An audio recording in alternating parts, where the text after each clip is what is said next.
the baking bard is back, and it's one of my favourite times to have Carol with us, mainly because she brings cakes.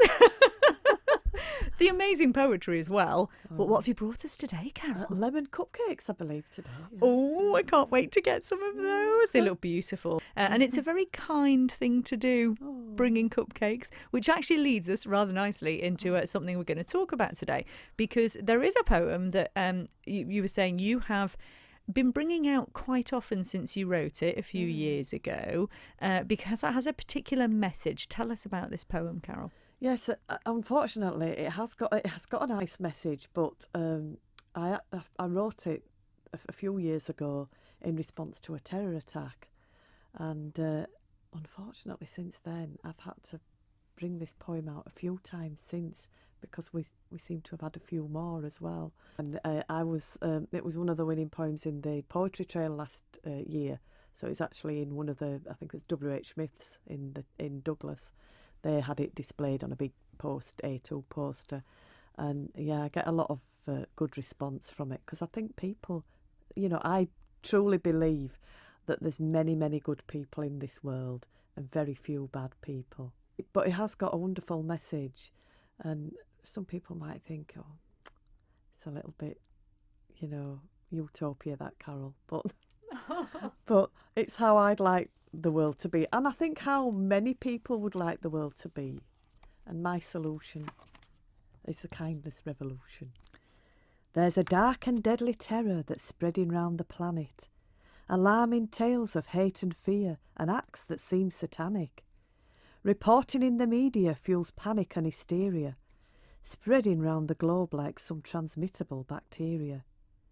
You can change your profile photo after every aberration, but ask yourself, how does it really change the situation? So through this poem, I aim to offer some kind of solution. I'd like to make a change and start a kindness revolution. Let's start with something simple like a wave, a nod, a smile. Chatting on the bus or train and not on your mobile. That person sitting next to you is really not a danger. Every friend you've ever made was once to you a stranger.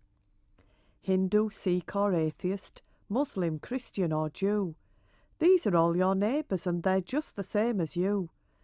Let's end all the hostility, the fear and segregation, and join all the communities in one big celebration. Take the time to listen and to learn about each other. Extend the hand of friendship and be kind to one another. Invite that person to your home, then look into his face. We have one commonality. It's called the human race. Teach a child compassion as a part of education. Tolerance and helpfulness will build a better nation. An act of kindness every day should be on the curriculum. Love and understanding will then soon become the norm to them. I truly think that this behaviour would become routine. I'm sure it's true that everyone has got a kindness gene. Let's start the revolution and send this round the earth. Kindly spread the word and like and share for all it's worth. Oh, yes, like and share. Definitely like and share. I hope that's what happens when you post that poem. That is wonderful. Yes. Do you know, that line, I absolutely love that line.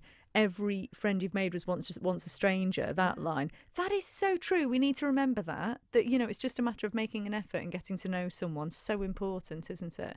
Well, the kind of culture that I was brought up in, so sort of, Irish heritage, brought up in Yorkshire, I chat to everybody. And when my daughter was small, she, very small, when we used to go out, she used to go, Mummy, do you know that person? I used to say, no, love, but I'm talking to them, because that's how you make friends. And now she's the same as me. Oh, I love that. And baking's a way in as well, isn't it? Baking's a really good way to meet people too. Baking, I never, ever sell my cakes. I just bake to show somebody that I love them. Oh, she's Mrs. Kind as well. She's the bard, baking bard, Mrs. Yorkshire, and Mrs. Kind too. And in fact, you actually wrote another poem about kindness, didn't you? Yes. We've got time. Can we have that one as well? While we're on a roll with being kind to each other, let's have the other one as well. Let's find the next kind, the other kind one. And these are all available in your trilogy of wonderful books, aren't they? Yes, these two in particular are available in a book called Food for Thought, which is more sort of heartwarming poetry. Yeah.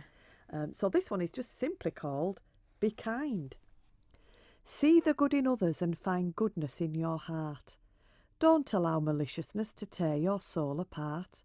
Be the voice of reason in a disapproving crowd. Rise above distrust and be the rainbow in a cloud. Plant a seed of kindness and then gently watch it flower. Embrace the power of love and disregard the love of power.